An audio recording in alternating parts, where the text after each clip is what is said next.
Good evening, everyone. My name is Ryan Matheson, and tonight I'll be covering a story from the BBC titled Italian Crisis. Prime Minister Letta battles for parliamentary support. The Italian Prime Minister Enrique Letta is battling to rescue his coalition after 5 ministers loyal to former Prime Minister Silvio Berlusconi pulled out. A confidence vote will be held in Parliament on Wednesday. Tensions are running high between Mr. Letta's center-left grouping and Mr. Berlusconi's center-right party. Jitters about Italy's economic reforms hit government borrowing and shares.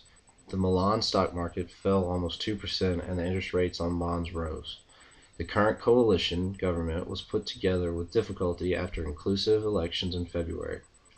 Italy's economy, the Eurozone's third largest, is struggling to achieve any growth, and Mr. Letta is trying to push through unpopular austerity measures. The government's debt burden has grown to about 2 trillion euros, which is about 3 million American dollars. It's reached 127% of total national output in 2012 and is forecast to go above 130% this year.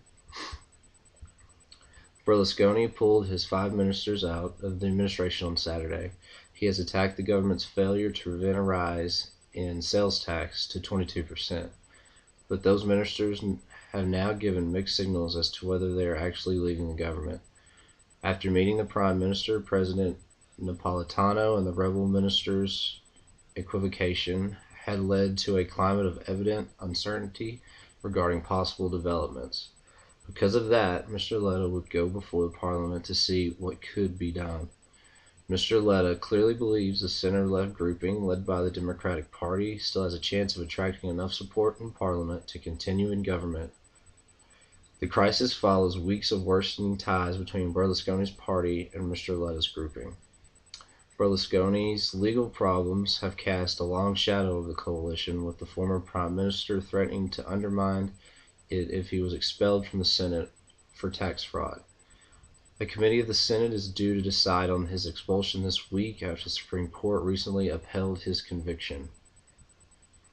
Mr. Letta warned late on Friday that he would resign unless his coalition cabinet won a confidence vote, but Berlusconi preempted that, describing Mr. Letta's comments as unacceptable. He later said all 5 ministers of his People of Freedom party were resigning. However, most of the 5 ministers appeared to challenge the former Prime Minister's order to leave the coalition. I thoroughly understand his state of mind, but I cannot justify or share the strategy, said Health Minister Beatrice Lorenzo. Reforms Minister and Transport Minister Maurizio Lupi also appeared reluctant to pull out of the cabinet. We want to stay with Berlusconi, but not his poor advisors, says Mr. Lupi. Mr. Letta had responded angrily to Saturday's resignations, accusing the PDL leader of telling Italians a huge lie and using the sales tax as an alibi for his own personal concerns. The February election failed to produce a clear majority for the center-left or center-right.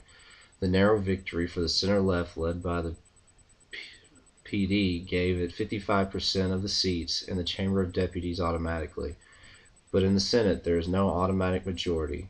There the difference is just a few seats, and the government needs to control the Senate to rule effectively.